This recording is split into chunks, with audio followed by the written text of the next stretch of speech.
হারিয়ে যাব একদিন আমি রব নাই ভুবন চিরদিন। হারিয়ে যাব একদিন আমি রব নাই ভুবন চিরদিন। ক্ষমা করে দিও তোমরা আমায়, ক্ষমা করে দিও তোমরা আমায়, ভুল করে থাকি যদি কোনদিন। হারিয়ে যাব একদিন আমি রব নাই ভুবন চিরদিন। আল্লাহুম্মা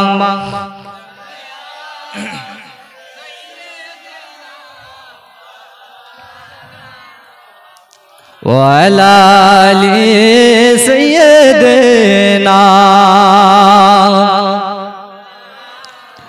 বাঁশ বাগানে বাগরস্থানে হয়তো দেবে মোরে কবর, তোমরা আমায় যাবে ভুলে রাখবে না জানি কোনো খবর। বাঁশ বাগানে বাগরস্থানে হয়তো দেবে মোরে কবর, তোমরা আমায় যাবে ভুলে রাখবে না জানি কোনো খবর। পড়বে কি মনে আমার কথা, ঝরবে কি অশ্রু কোনদিন। হারিয়ে যাব একদিন আমি রব নাই ভুবন চিরদিন। আল্লাহুম্মা ভালো ভালো গদি ছাড়া সুতো না, তাকে ফেলে এসেছে কোথায়? কবরস্থানে, মাটির উপর। মিনহা খলাকনাকুম ওয়া ফিহা নুঈদুকুম ওয়া মিনহা নুখরিজুকুম তারাতান উখরা। এই মাটি থেকেই তোমার সৃষ্টি, এই মাটিতেই তোমাকে ফিরে আসতে হবে, এই মাটি থেকে আবার তোমাকে উত্থাপিত করে আল্লাহ পাক কিয়ামতের দিন তোমাকে হাজিরা দেবে। একটু জোরে বলেন, আর একটু জোরে হবে না? এত অহংকার কিসে আমাদের? আল্লাহ পাক তো নিজেই বলছে কাইফা তাকফুরুনা বিল্লাহি ওয়া কুনতুম আমওয়াত। কেমন করে তোমরা আমি আল্লাহ আমার উপরে অস্বীকার তাকব্বুরি করো? তুমি তো কিছুই ছিলে না, তুমি তো কিছুতে কিছুই ছিলে না। তোমাকে আমি আল্লাহ পাক সৃষ্টি করেছি তোমার মা এবং বাপের একত্রিত মিলনের মধ্যে এক ফোঁটা নাপাক পানির বিনিময় আমি আল্লাহ পাক তোমার মায়ের পবিত্র রেহেমে আমি আল্লাহ পাক পাঠিয়ে দিলাম। ওই রেহেমে পাঠিয়ে দেওয়ার পর আবার তোমাকে দুনিয়ায় পাঠিয়ে দিলাম। দুনিয়ায় পাঠাবার পরেই আবার তুমি যতদিন তোমাকে হায়াত দান করেছি ততদিন তুমি দুনিয়ায় বিচারণ করেছো, খেয়েছো, দিয়েছো, সবকিছু করেছো। আবার যখন টাইম হয়ে গেল আমি আল্লাহ সুতো ধরে টান দিলাম, আবার আমি আল্লাহ আমার দরবারে তুমি ফিরে আসলে। একটু জোরে বলেন। আজকের যখন মানুষটা মারা গেল, দুতলা ঘর তৈরি করে গেছে। কতলা? পুরো শ্বেত পাথর মোজাইক করা ঘর। জীবনে খাটের থেকে নিচে জীবনে শুই, তাকে শুইয়ে দিয়েছি কোথায়? গোরস্থানে, মাটির সঙ্গে। যে বান্দা ব্র্যান্ডেড কাপড় ছাড়া যিনি জীবনে কোনোদিন ব্যবহার করতো না, সেই বান্দাকে শুইয়ে দিয়ে আসলাম সাদা কাপড়ে মুড়িয়ে। কত টাকা দাম? 1000-1200 টাকা দাম। তিনটে কাপড়ে পেঁচিয়ে তাকে শুইয়ে দিয়ে আসলাম। শ্বেত পাথরের ঘর। যখন আপনার নিঃশ্বাসটা শেষ, আজরাইল যখন এসে আপনাকে নিয়ে চলে যাবে, আপনি কোটি টাকার পালঙ্কে শুয়ে থাকলেও আপনার বাড়ির লোক কি করবে? খাটে শুয়ে রাখবে? খাটে শুয়ে রাখবে না। আপনার আপন সন্তান, আপনার আপন স্ত্রী, তিনিও কিন্তু যখন নিঃশ্বাস শেষ সব পর হয়ে যাবে। ঠিক কিনা? পর হয়ে যাবে। স্বামী স্ত্রী একে অপরে না দেখলে থাকতে পারে না। স্বামী যত রাত হোক বাড়িতে আসলে স্ত্রী একসঙ্গে দুজনা খাওয়া দাওয়া করে তারপরই শোবে। স্বামী যখন দমটা শেষ করে ফেললো, আল্লাহর হুকুমে যখন বান্দা চলে গেল, আল্লাহর হুকুমে যখন বান্দা চলে গেল, বান্দা যখন ইন্তেকাল হয়ে গেল, ইন্তেকাল হয়ে যাবার পরেতে আপনারা সেই স্ত্রীর কাছে গিয়ে বলবেন, আপনার স্বামীকে তো আপনি বড় মোহাব্বত করেন, আপনার স্বামীকে তো আপনি বড় প্যার করেন, আপনার স্বামীকে ছাড়া তো আপনি এক মিনিট চলেন না, আপনার স্বামীকে ছাড়া তো আপনি এক দানা লোকমাও গালে তোলেন না। ও স্বামীর স্ত্রী শুনে না, তোমার স্বামী যে দুনিয়া থেকে বিদায় নিয়েছে, তোমার স্বামী যে দুনিয়া থেকে বিদায় নিয়েছে, এত সুন্দর ঘর বাড়ি করে গেছে, এত সুন্দর খাট পালঙ্ক রেখে গেছে, এত সুন্দর জায়গা বিছানা রেখে গেছে, সব ছেড়ে চলে গেছে। তাহলে তুমি এতই ভালোবাসো, এতই মহাব্বত করো, একটা কথা তোমাকে জানাতে চাই, এই তোমার স্বামীকে তোমার ঘরের মাঝখানে কবর দিতে চাই। স্ত্রী কি বলবে? আগে যেখানে পারি সেখানে দিয়া, কথা হবে না, কোনো খবর হবে না। বান্দা যখন দুনিয়া থেকে বিদায় নিল, এক মুহূর্তে সবাই পর হয়ে গেল, এক মুহূর্তে সবাই পর হয়ে যাবে, ঠিক কি না বলে? আপনি যদি অ্যাক্সিডেন্টে মরেন বা যে কোনো দুর্ঘটনায় যদি আপনি দুনিয়া থেকে বিদায় নেন, আপনাকে কি কেউ জড়িয়ে ধরে বসে থাকবে নাকি? কতক্ষণ বসে থাকবে? দুনিয়ার মায়া তো বেশি দিন নয়, দুনিয়ার মায়া তো বেশিক্ষণ ধরে কেউ কারু রাখতে পারবে না।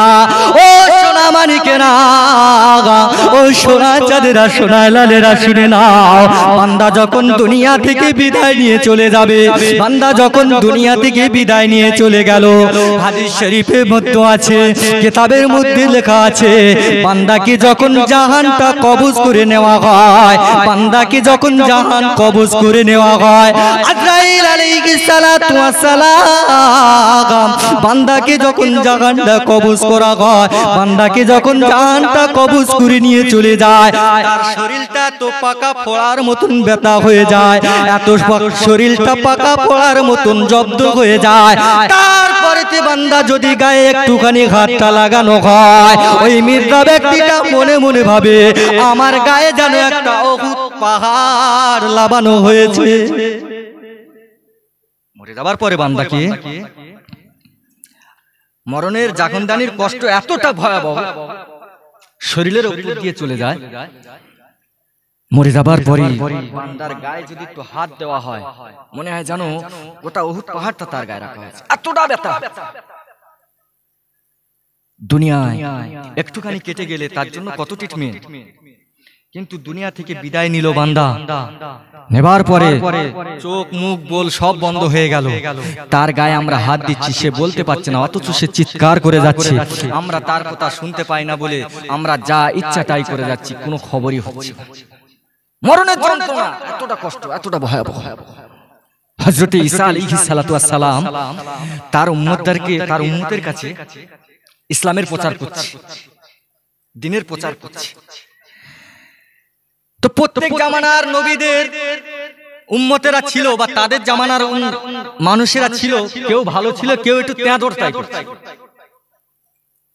কেউ সহজে নবীদের হাতে বায়াত হতো, ইসলামের ছায়াতলে আসতে পারত, আর কাউকে একটু ঘুরিয়ে পেঁচিয়ে আনতে হতো। আবার এমন এমন যন্ত্র থাকতো, এত ঘোরাতো, এত করতো, তারপরেও মাল সাইড কেটে পায়, এরকম ধরনের মাল ছিল।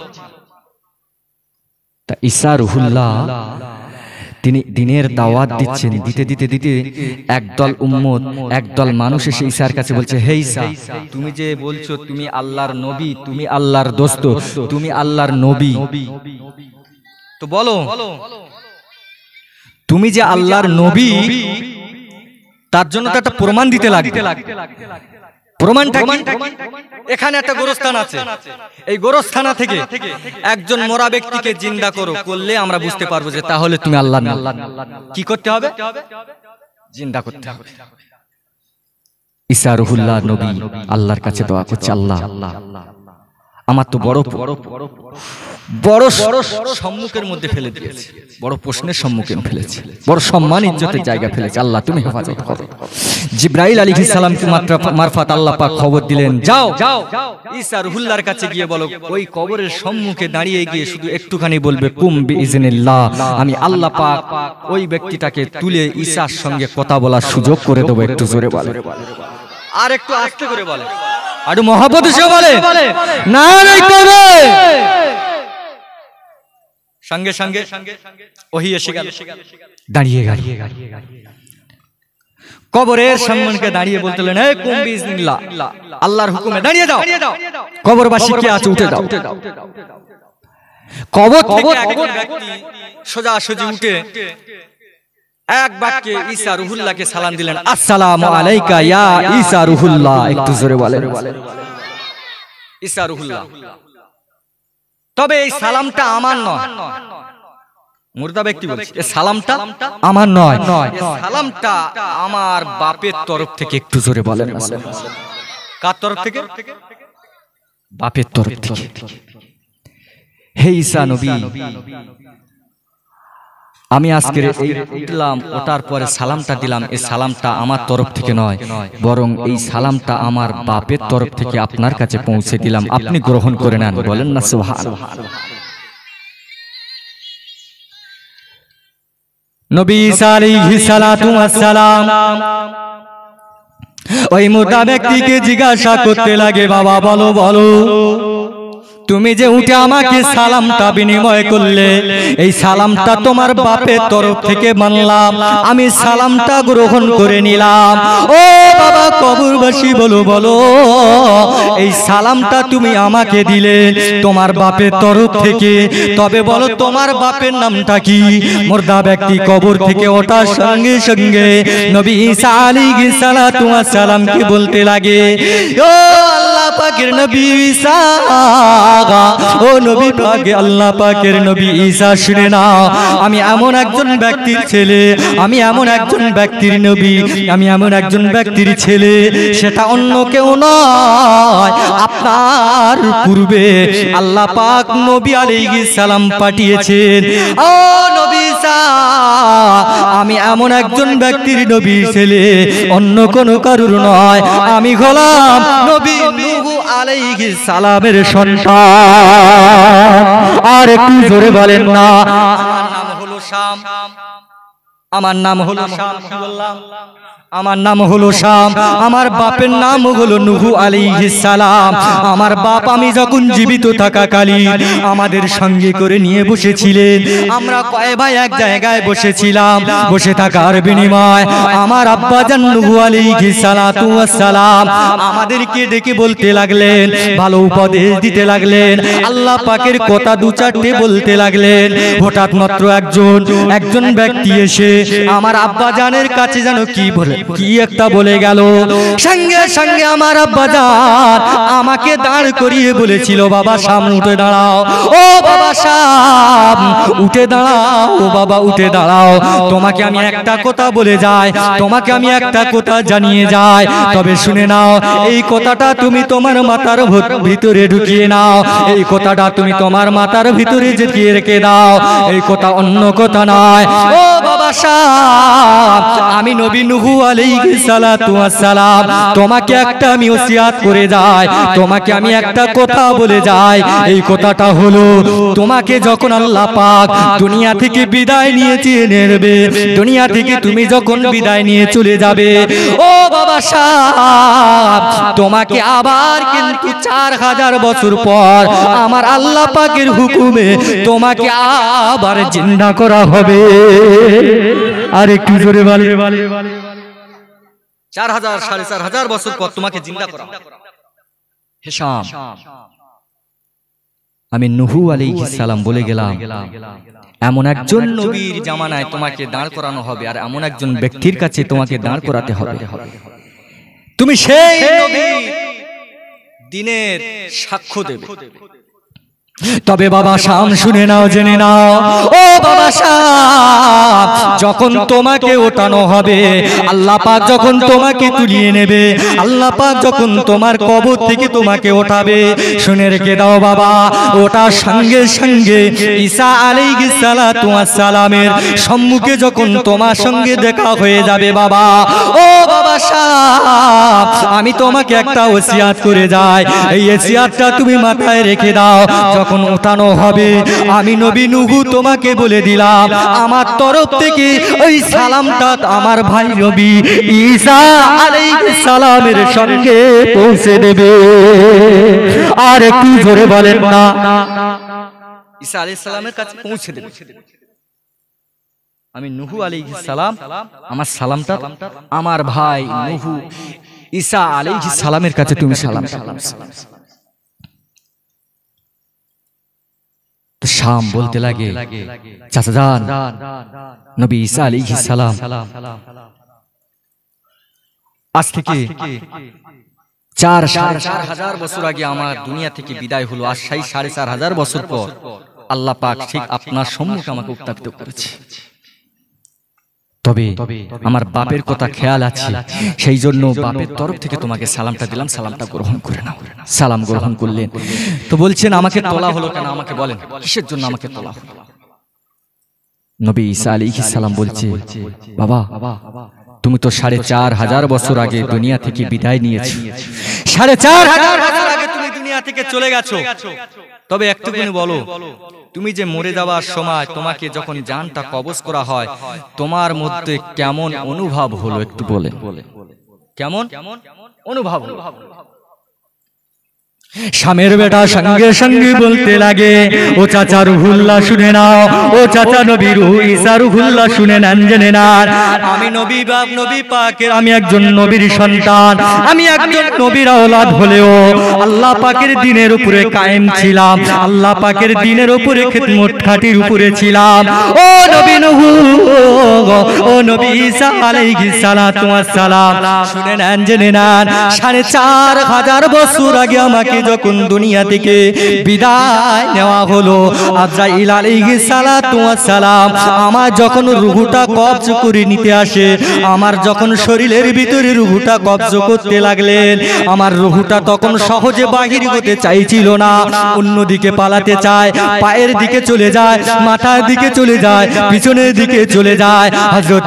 হযরতে আজরাইল আলাইহিস সালাতু ওয়াস সালাম আমার শরীরের ভিতর থেকে আমার রূহটা এত কষ্ট করে বাহির করা হয়েছে বাবা, চাচা শুনে নাও, ও নবী ঈসা 4,500 বছর আগে আমাকে মওত দান করেছে আল্লাহ। এই 4,500 বছর পরেও ওই কষ্ট জ্বালাটা এখনো পর্যন্ত আমার শরীর থেকে যায় না। 5,000 বছর আগে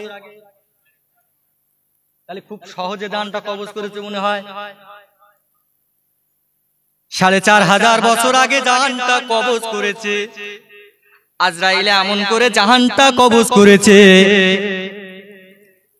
নবীর বেটা শাম বর্ণনা করতে লাগে, গোটা জিন্দা মানুষকে যদি শাল চামড়া ছিনিয়ে নেওয়া হয়, জিন্দা অবস্থায় যদি শাল চামড়া ছিনিয়ে নেওয়া হয়, এই শাল চামড়া ছেলানোর পরেতে আর যদি গুঁড়ো ঝালটা মিশিয়ে দেওয়া হয়, এতটা যদি পরিমাণ ঝাল লাগে, এতটা কষ্ট হয়, তার থেকে হাজার হাজার গুণে কষ্ট, মউতের কষ্ট তার থেকে বেশি। 4,500 বছর আগে আমার জানটা কবজ করেছি, এখনো পর্যন্ত সেই কষ্ট, সেই ঝাল, সেই কষ্ট এখনো পর্যন্ত আমার নিরাময়। তাহলে মরণ কত সহজ চিন্তা করেন। সেটা ছিল নূহ আলাইহিস সালামের জামানার উম্মতের মরণ, আর আমাদের জামানার মরণ নিশ্চয়ই আলাদা হবে না। মরণ তো মরণই হবে। আল্লাহ নবী এই হাদিসটা শোনাবার সঙ্গে সঙ্গে কাঁদে। আজরাইলকে জিজ্ঞাসা করা হলো জান কেমন করে কবজ করবেন? আজরাইল বলেছিলেন ইয়া রাসূলুল্লাহ, ইয়া হাবিবাল্লাহ, আপনাকে জাহানটা কেমন ভাবে কবজ করা হবে একটুখানি স্যাম্পল দেখায়। হযরতে আজরাইল আলাইহিস সালাতু ওয়াস সালাম আল্লাহ পাকের নবীর গায়ে একটুখানি ছোঁয়া লাগিয়েছে। ছোঁয়া লাগাবার বিনিময় হযরতে নবী পাক সাল্লাল্লাহু আলাইহি ওয়াসাল্লাম এত জোরে চিৎকার মেরে উঠলেন, ও ফেরেশতা আজরাইল, তুমি এমন কষ্ট দিয়ে মানুষের জানটা কবজ করো, তুমি এত কষ্ট দিয়ে আমার গুনাহগার উম্মাতের জানটা তুমি কবজ করে নেবে? আমি তো সহ্য করতে পারবো না, আমি তো কষ্ট সহ্য করতে পারবো না।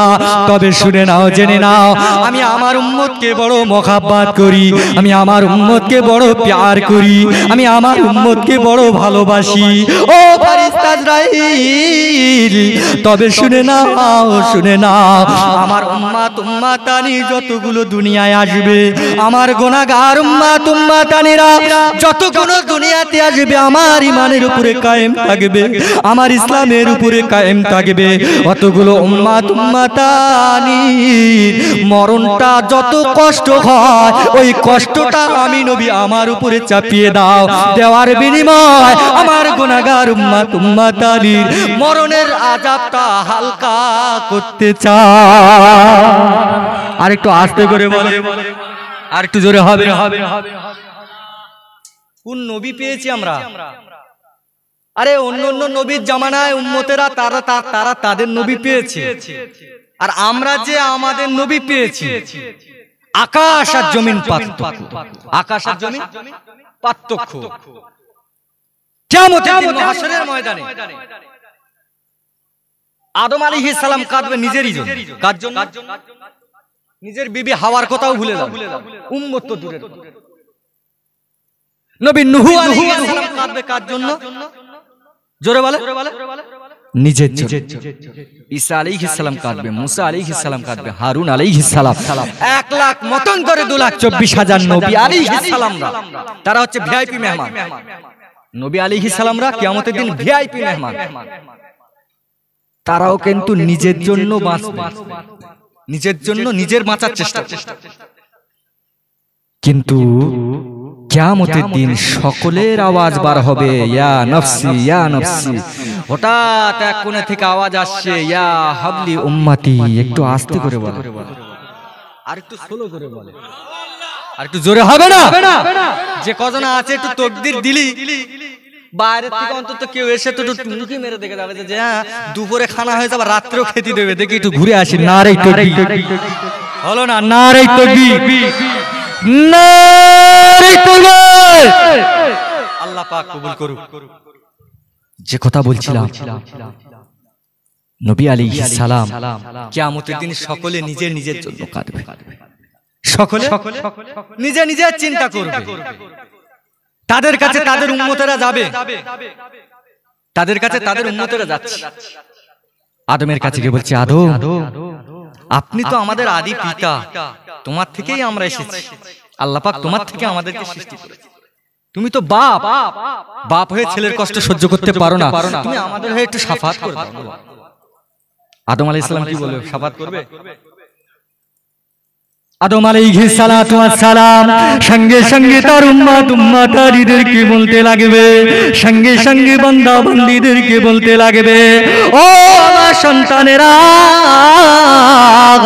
ও আমার সন্তানাদিরা, শুনে নাও, জেনে নাও, আজকে আমি নবী আদম আলাইহিস সালাম আমি নিজেও বিপদের মধ্যে থাকবো, আমিও নিজে মুসিবতের মধ্যে থাকবো। কারণ আমার আল্লাহ পাকের কাছে আমি কি জবাব দেব?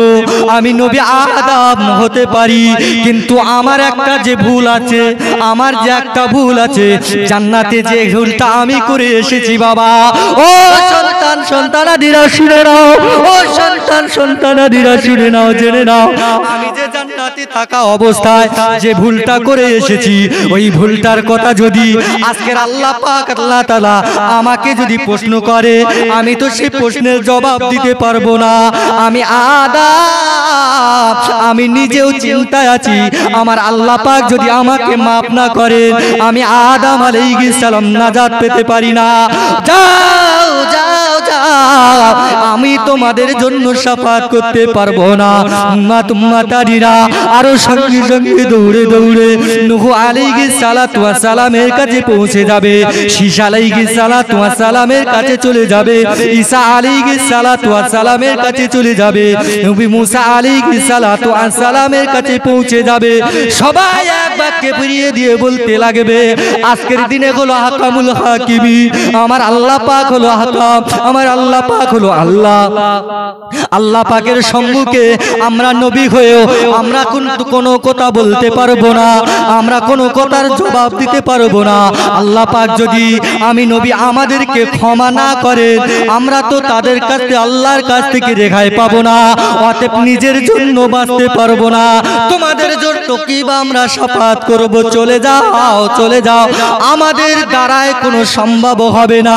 উম্মাত উম্মাতানিরা আর একটা মিনিট না দাঁড়িয়ে হাউতাস করতে করতে তারা চলে যাবে। যেতে যেতে যেতে যেতে সমস্ত নবী আলাইহিস সালাতু ওয়াস সালামেরা সকলে মিলে একটা কমিটি বানিয়ে ফেলবে, সকলে মিলে একটা বৈঠকের মধ্যে বলতে লাগবে, আহারে আমাদের সম্মুখে যারা এসেছে এরা তো আমাদেরই উম্মাত, এরা তো আমাদেরই সন্তান সন্তানাদিরা, এরা যে আজ বড় বিপদের মধ্যে আছে, এরা যে আজ বড় মুসিবতের মধ্যে আছে, এদের জন্য তো কিছু ভাবার ব্যাপার আছে।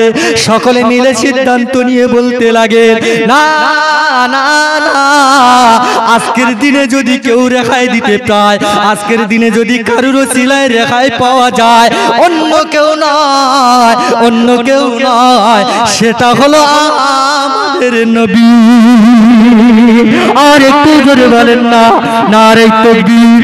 নবী আলাইহিস সালাতু ওয়াস সালামেরা সকল নবীরা মিলে আল্লাহ পাকের নবীর কথা বলতে লাগবে, আল্লাহ পাকের নবীর কথা স্মরণ করিয়ে দিতে লাগবে। সকল নবী আলাইহিস সালাতু ওয়াস সালামেরা সকলকে ডেকে বলতে লাগবে, ও আমাদের উম্মাত উম্মাতানিরা, ও আল্লাহ পাকের বান্দা বান্দিরা, শুনে নাও, জেনে নাও, আজকের আমাদের দ্বারা সম্ভব নয়, আজকের আমাদের দ্বারায় কোনো কাজ হবে না বাবা। তবে তোমাদেরকে একটাই কথা আমি বলতে চাই, তোমাদেরকে একটা ঠিকানা দিতে চাই, যাও যাও, আমাদের সন্তান, আমাদের নবী, আমাদের নেতা, আমাদের রসুল, আল্লাহর প্যারা হাবিব নবী মুহাম্মদুর রাসূলুল্লাহ মাকামে মাহমুদে শুয়ে আছে, মাকামে মাহমুদের সেজদা হালতে আছে। ওই নবী পাকের দরবারে গিয়ে তোমরা তোমাদের জন্য ফরিয়াদ কাছে না। আর একটু জোরে জোরে, মাকামে মাহমুদ আমার নবী পাক আছে, যে নবীর প্রচার বাপ আদম আলাইহিস সালাম থেকে ঈসা পর্যন্ত দিয়ে এসেছি। প্রধান অতিথি আসছে, আমরা তো সামান্য, আমাদের পরে আরো আসছে, প্রত্যেক নবী প্রচার করেছে, আরে আমি তো সামান্য নবী, কিন্তু প্রধান অতিথি এখন আছে, তারা আসবে, সে লোক আসবে, সে ব্যক্তি আসবে, তারই প্রচার আমরা করে এসেছি সারা জীবন। দুনিয়ায় যতদিন যে যত নবী বেঁচেছে, সেই প্রধান নবীর কাছে তোমরা চলো। উম্মাত উম্মাতানিরা দৌড়ে দৌড়ে দৌড়ে দৌড়ে নবীর দরবারে চলে যাবে। নবী পাকের কাছে গিয়ে বলতে লাগবে, ইয়া রাসূলুল্লাহ, আজকের সবার কাছ থেকে ফিরে আসলাম, কেউ আমাদের ঠাঁই দিল না। ইয়া রাসূলুল্লাহ, আপনি আজকের আমাদেরকে একটু রক্ষা করেন, আজকের আপনি আমাদেরকে হেফাজত করেন, আপনি শাফাত করেন। নবী পাক সাল্লাল্লাহু আলাইহি ওয়াসাল্লাম উম্মতের ব্যথা নিয়ে সঙ্গে সঙ্গে আল্লাহর দরবারে দোয়া চাইবে, আল্লাহ আমার গুনাহগার উম্মাত উম্মাতানির যদি ক্ষমা না করো, আমার উম্মাত উম্মাতানিদের যদি ক্ষমা না করো, আমি নবী পাক এই মাকামে মাহমুদ থেকে মাথা তুলব।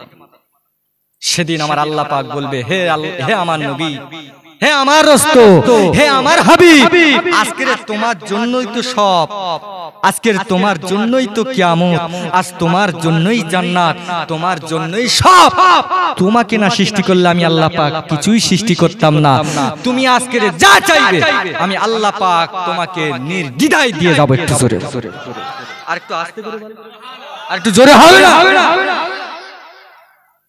কাকে বানিয়ে দিলেন প্রধান? আমাদের নবী আলাইহিস সালাম বলছে, আমার নবী পাক সাল্লাল্লাহু আলাইহি ওয়াসাল্লাম বলছে যে আমার উম্মতের আল্লাহ পাক এত দাম, এত মর্যাদা, এত সম্মান দিয়েছে। আমার উম্মতের এক একটা আলেম আর বনি ইসরাইলের এক একজন নবীর সমান মর্যাদা। একটু জোরে বলেন না? আর একটু জোরে হবে না? সমান মর্যাদা। অন্যান্য নবী আলাইহিস সালামরা তারা বেঁচেছে 200, 400, 500, 600, 800 বছর করে। ওরা যা 500 বছর 800 বছর যাই কামাক না কেন, যত আমল কামাক না কেন, 500 বছর ধরে যে আমল কামাবে আমার উম্মত 1 মিনিটে তার থেকে দ্বিগুণ পাইয়ে দেবে। একটু জোরে, আর একটু জোরে হবে না? নবী পাক সাল্লাল্লাহু আলাইহি ওয়াসাল্লাম বলছে, আমার উম্মতের নামাজ, আমার উম্মত, আল্লাহ পাক আমার উম্মতকে এতটা ভালোবাসে, এতটা মহব্বত করে, এতটা প্যার করে। হযরত জিবরাইল আলাইহিস সালামকে আল্লাহ পাক 600 ডানা দিয়েছে। কটা? 600 ডানা। এই 600 ডানা মেলে যত দূর না যেতে পারবে, 600 ডানা মেলে যত দূর না পৌঁছতে পারবে, আমার উম্মত উম্মাতানিরা এক সেজদায় তার দ্বিগুণ পাল্টে যাবে। একটু জোরে, আর একটু জোরে হবে না? না রে দেবে। তাহলে সেজদার কতটা মূল্য একটু ভাবেন। নবী পাক সাল্লাল্লাহু আলাইহি ওয়াসাল্লাম বলছেন, জিবরাইল আলাইহিস সালাম 600 ডানা মেলে, একসঙ্গে 600 ডানা মেলে যত দূর অতিক্রম করতে পারবে তার চাইতে আমার উম্মত এক সেজদার বিনিময়ে তার দ্বিগুণ একটু বেরিয়ে যাবে। একটু জোরে। আপনি ভাবেছেন জিবরাইল আলাইহিস সালামের 600 ডানার গতি কত? নবী পাক সাল্লাল্লাহু আলাইহি ওয়াসাল্লাম জিবরাইল আলাইহিস সালামকে বলছে, জিবরাইল তুমি তো আমার কাছে এতদিন এসেছো 24,000 বার, 24,000 বার তুমি আমার কাছে এসেছো, কোনদিন তোমার নিজের আসল রূপ চেহারা নিয়ে আসো, তোমার আসল রূপ চেহারাটা কি একটু দেখো। জিবরাইল আলাইহিস সালাম বলছে, ইয়া রাসূলুল্লাহ আপনি যদি আমার আসল রূপ চেহারা দেখতে চান তাহলে একটু পূর্ব দিকে খেয়াল করবেন। নবী পাক সাল্লাল্লাহু আলাইহি ওয়াসাল্লাম পূর্ব দিকে খেয়াল করছেন যে আসমান থেকে একটা যেন কালো পর্দা নেমে আসছে। কি নেমে আসছে? কালো পর্দা নেমে আসছে। নেমে আস্তে আস্তে আস্তে আস্তে আস্তে আস্তে আস্তে আস্তে আসমান থেকে জমিন ঠেকে গেল। স্টপ। আসমান থেকে জমিন ঠেকে গেল, উত্তর থেকে দক্ষিণ পুরো ঠেকে গেল। তবুও কিন্তু আসমান থেকে কোনো খালি হওয়ার নিদর্শন দেখতে পাচ্ছে না। বুঝতে পারছেন আমার ভাষাটা?